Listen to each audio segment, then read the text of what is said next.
खबर उत्तर प्रदेश के मऊ जनपद से है, जहां little flower children school Siktiya में आगामी 14 फरवरी को एक भव्य सांस्कृतिक और गौरवमयी कार्यक्रम का आयोजन किया जाएगा। इस अवसर पर महान क्रांतिकारी चंद्रशेखर आजाद के जीवन पर आधारित नाटक अंदाज ए आजाद का मंचन किया जाएगा। और आपको बता दें कि विद्यालय के संस्थापक अध्यक्ष मुरलीधर यादव ने प्रेस कॉन्फ्रेंस में बताया कि शाम 4 बजे से स्कूल के विद्यार्थियों द्वारा इस नाटक की प्रस्तुति दी जाएगी। नाटक का निर्देशन राजू मिश्रा ने किया है, जिसे ड्रामा टॉकीज प्रस्तुत कर रहा है, जबकि फ्लेक्स एंटरटेनमेंट क्रिएटिव पार्टनर के रूप में जुड़ा है। और आपको बता दें कि कार्यक्रम में शिक्षा रत्न स्वर्गीय विजय शंकर यादव की स्मृति में उनकी प्रतिमा का भव्य अनावरण भी किया जाएगा। साथ ही जी और नीट की तैयारी कर रहे छात्रों के लिए निःशुल्क कोचिंग और औपचारिक शुरुआत होगी। मुख्य अतिथि के रूप में दुबई से प्रोफेसर डॉक्टर रामशंकर और विशिष्ट अतिथि के रूप में प्रसिद्ध फिल्म अभिनेता अखिलेंद्र मिश्रा उपस्थित रहेंगे। कार्यक्रम की अध्यक्षता नगर पालिका परिषद अध्यक्ष अरशद जमाल करेंगे। विद्यालय प्रबंधन ने सभी प्रबुद्ध जनों और कला प्रेमियों से इस ऐतिहासिक आयोजन में शामिल होने की अपील की है। और इंग्लिश को जाने हुए बच्चे आगे नहीं बढ़ सकते, और उन्होंने इस को अपने जीवन का लक्ष्य बनाया कि मुझे एक सीबीएसई स्कूल की स्थापना करना है। तो विजय शंकर यादव का मूल निवास कहाँ है? बलिया जनपद में एक आप माननीय चंद्रशेखर जी जो हमारे पूर्व प्रधानमंत्री थे जानते होंगे, उनके घर से पहले 3 किलोमीटर पहले हमारा घर पड़ता है। रेलवे स्टेशन क्रीड़ापुर है, तो वहीं के वो रहने वाले थे। और सन 75 में वो पूर्ण रूप से मऊ के हो गए, और मऊ में ही चले गए, मऊ में ही मिट गए। और उन्होंने आपकी प्रारंभिक शिक्षा कब और कहाँ हुई? उनकी प्रारंभिक शिक्षा वहीं क्रीड़ापुर में ही कृषक विद्यालय है उसमें हुई। उसके बाद उन्होंने हाई स्कूल और इंटरमीडिएट की पढ़ाई national inter college Adri Indara में की, और उसके बाद उन्होंने ग्रेजुएशन आपके सब चिरपरिचित कॉलेज DCS के PG कॉलेज से की, और वहीं से उन्होंने 2 विषयों में पोस्ट ग्रेजुएशन भी किया। और उनकी पुण्यतिथि पर किस तरह का कार्यक्रम रखा गया है, थोड़ा इसके बारे में? उनकी पुण्यतिथि पे हम लोग मैंने प्रण लिया था कि मैं उनकी मूर्ति को हर जगह, उनकी प्रतिमा को स्थापित करूंगा, जिससे कि हमेशा मुझे कम से कम और आने वाली पीढ़ियों को एक प्रेरणा मिलती रहे कि उनको देखकर, उनके चित्र को देखकर दिमाग में ये बात बनी रहे कि जो लक्ष्य था वो बड़ा था और अभी पूर्ण नहीं हुआ है, तो हमेशा उसको पूर्ण करने की अंदर भावना बनी रहे। तो इसलिए उनकी मूर्ति को लगाकर और उसका अनावरण हमने रखा है।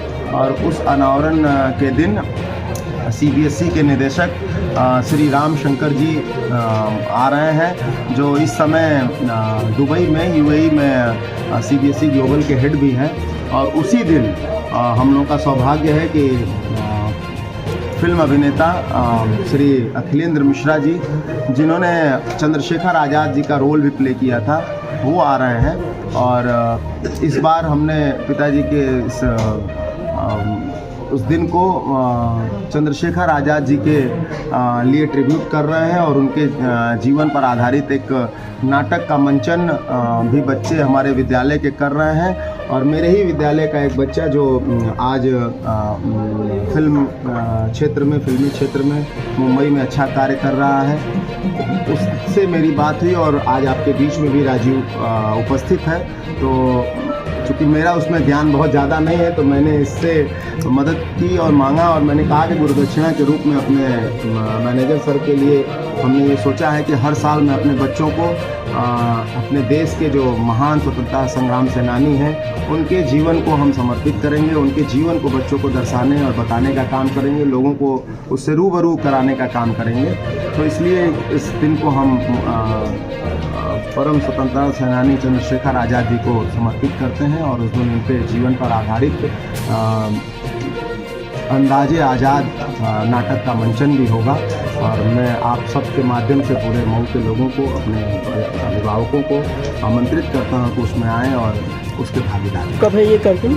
14 तारीख को 4 बजे शाम को। राजीव जी, मैं आपसे जानना चाहूँगा, आप खाटी पूर्वांचल के रहने वाले हैं। पूर्वांचल को जो है भोजपुरी कहा गया है, और पूर्वांचल को जो है भोजपुरी का क्षेत्र कहा जाता है और यहाँ से तमाम हस्तियाँ जो है निकल करके गई हैं। भारत सरकार में प्रधानमंत्री भी जो है पूर्वांचल की माटी ने दिया है और यहाँ से कई वैज्ञानिक भी हुए हैं और फिल्म जगत में भी देखा जाए तो पूर्वांचल जो है पीछे नहीं है। हम निरहुआ की बात कर सकते हैं, हम जो है शुक्ला की बात कर सकते हैं जो गोरखपुर से सांसद है। आपके मन में कब विचार आया कि हमें भी जो है बॉलीवुड में जाना चाहिए, और जब विचार मन में आया तो आपको कौन कौन सी कठिनाइयों का सामना करना पड़ा? देखिए, जब मैं स्कूल में पढ़ाई कर रहा था तो स्केच में बहुत अच्छा बनाता था जी। मैं शुरू से स्केचिंग करता था, तो मुझे लगा कि यार कुछ ऐसी विधाएं हैं मेरे अंदर जो मैं महसूस कर पाता था। जैसे मैं स्कूल में 15 अगस्त 26 जनवरी के दिन खूब सारी जो भी एक्टिविटीज़ होती थी उसमें मैं पार्टिसिपेट करता था। किस स्कूल से आपने पढ़ाई की? मैं लिटिल फ्लावर से पढ़ाई किया और उसके बाद फिर मैं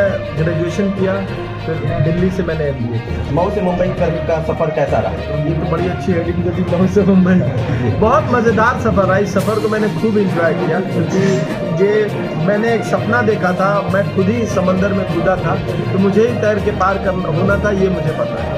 आपकी मुलाकात जो है महेश भट्ट से हुई। ये बेंच पे आप बैठा करते थे, आज बगल में बैठे हैं और इतना सम्मान मिल रहा है, क्या कुछ कहना चाहेंगे? और मतलब मैं स्पीचलेस हूँ इन सब चीज़ों में। पिछले साल भी आया था, मैं सर को यही बोल रहा था। अभी हम लोग जब ग्राउंड में बैठते हैं कि मैनेजर सर वहीं बैठा करते थे और जिस कॉरिडोर में मैं वॉक करता हूँ उस कॉरिडोर में अगर प्रिंसिपल ऑफिस से कभी बुलावा आ जाता था तो ऐसा लगता था कि वहाँ पे फांसी का फंदा है। क्लासरूम से निकलने का जो गैप होता था वो तय नहीं किया जा सकता था। आज मैं बड़ी खुशी खुशी मैं वॉक कर रहा हूँ। टीचर्स मुझे सर बोल रहे थे, मैं बोल रहा हूँ नहीं, मैं यहीं का स्टूडेंट हूँ, मैं सर नहीं हूँ और मैं यहाँ स्टूडेंट ही बन के रहना चाहता हूँ। जब आपकी महेश भट्ट से पहली मुलाकात हुई थी जी, मैं तो क्लासरूम में भी गया, उस बेंच पे भी बैठा।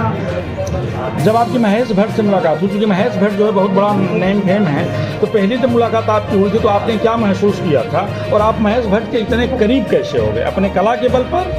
जी, मैं भट्ट साहब ने काफ़ी टाइम पहले दिल्ली में उन्होंने उनकी फिल्म थी, एक बहुत ही हिट फिल्म थी, उसकी तैयारी चल रही थी। उसको वो लोग प्ले में अडप्ट कर रहे थे जी। उसके लिए मैंने ऑडिशन दिया था, मेरा सिलेक्शन हुआ, फिर दूसरे राउंड में हुआ, फिर तीसरे राउंड में हुआ। ये बात है 2014 की। 12 में हुआ था, फिर 14 में मुझे उनसे मिलने का मौका मिला। फिर उन्होंने बोला यार तू तो बड़ा एनर्जेटिक है, बहुत अच्छा काम करता है। फिर तब से उनका मुझे लाड प्यार मिलने लगा और आज तक, और बॉम्बे में आज मैं जो कुछ भी हूँ उनके सपोर्ट से। जिस स्कूल से आप पढ़ के गए थे उस स्कूल के लिए आप क्या करने वाले? उस स्कूल के लिए मैं हर साल 15 से 20 दिन मैं देने वाला हूँ। बच्चों को क्लासेस देने वाला हूँ, पर्सनालिटी डेवलपमेंट कह लीजिए, प्ले कह लीजिए, कोई भी चीज़ कह लीजिए। और मैं मैनेजर सर को ट्रिब्यूट देने वाला हूँ। और मेरा मुंबई जाना सफल हुआ क्योंकि मैनेजर सर आखिरी कुछ दिनों में एक हफ्ते 4-5 दिन के लिए मेरे पास आए थे, तो मैंने उनको पूरा बॉम्बे घुमाया, वर्सोवा बीच, जुहू बीच, बैंड्रा सब। आज आपको कैसा लग रहा है जब किसी लिटिल फ्लावर स्कूल में आपको ट्रिब्यूट करने का मौका मिल रहा है और आज आपको उसी चेयर पे बैठ के सर के साथ बात कर रहे हैं, ये मुझे बहुत अच्छा लग रहा है। और मुझे लग रहा है कि जो मेरे अंदर जो एक डर था उस डर को मैंने जस्टिफाई किया कि नहीं, मैं बॉम्बे जाके एक बेस बना सकता हूँ और मैं कुछ अच्छा कर सकता हूँ। क्योंकि हमारे पेरेंट्स को और या टीचर्स को यही डर होता है कि ये डांस और एक्टिंग में जा रहा है, उनको ये डर नहीं होता है कि ये नहीं कर पाएगा, ये डर होता है कि ये फेल हो गया तो इसका क्या होगा।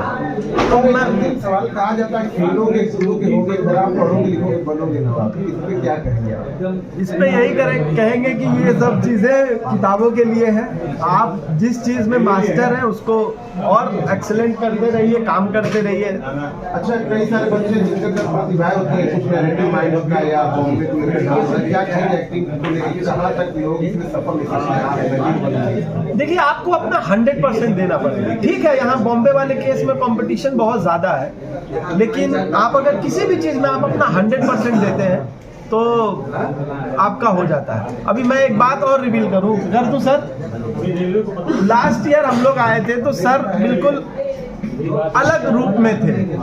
एक साल में सर का फोन आया मेरे पास कि मुझे वेट कम करना है, और एक साल के बाद जब मैं आया, मैं और मेरी टीम के लोग मुझसे पूछ रहे हैं कि ये आपके भाई सर के पुराने वाले सर के भाई साहब हैं क्या? मैंने कहा नहीं, ये वही सर।